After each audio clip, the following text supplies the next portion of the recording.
Okay, let's get a little bit of lightning round. Okay, first one up.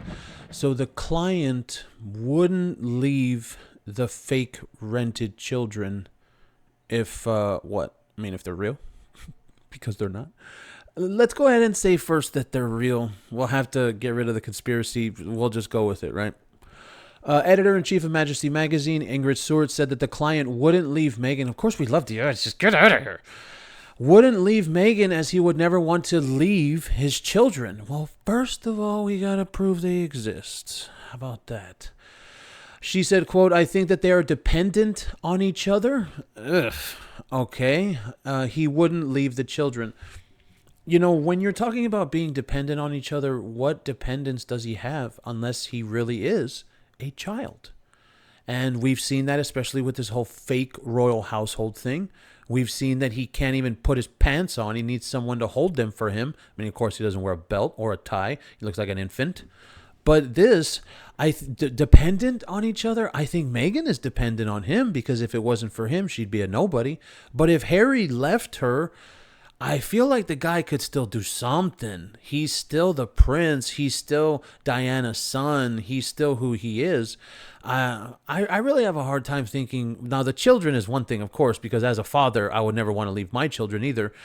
But it's tough for me to think that they're dependent on each other. It really, really is tough. What do you think? 1 for yes, 2 for no. Are the two idiots dependent on each other? Let me know in the comments.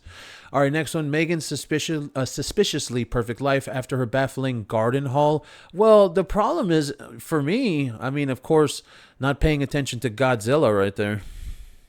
Don't look at it because it's looking at you right in the face. The problem for me is she doesn't have to do this. It's very obvious she went out to go buy all of these damn vegetables. She brought them back, took them out of the grocery bags, and then put them in this stupid basket. I mean, look at the bell pepper. It's shiny. The bell pepper is literally shiny, exactly the way that you see bell peppers in the grocery store. And then the corn also. For corn, don't you have to grow like it in rows? Don't you have to have a lot of room for corn?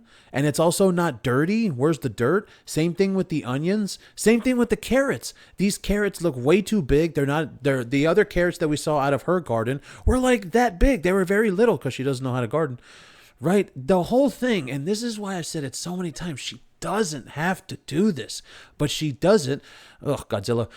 She does it because she's insecure. She does it because she wants the public to see some curated version of her life, which is so fake.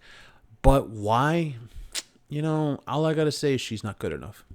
Sorry. I know we're not supposed to say that to women in 2025, but I'm sorry. Meghan Markle she's very untalented. She's not good enough. And the only thing she should be doing is sitting by this moron's side. When this guy goes to China, she should be sitting at home. When he goes to Ukraine, she should be sitting at home. You're a wag. Get over it. The next one, the client's latest appearance backfires as the client undermines his own message. Yeah, but the thing is, he doesn't care. I think a lot of people think that this guy cares. Everything about him is fake. Like the whole statesman, the whole philanthropist, all that shit, right? It's fake. He's not a philanthropist. He doesn't care about climate change. He cares about looking like he cares. He cares about seeming as if, oh, well, we have to, the climate is really bringing me down. Remember what he said at that UN speech? He was all sad, trying to pretend as if he was all sad. No, he's not sad. He doesn't give a shit. He knows that he went 83,000 miles over there. Harry's a douchebag.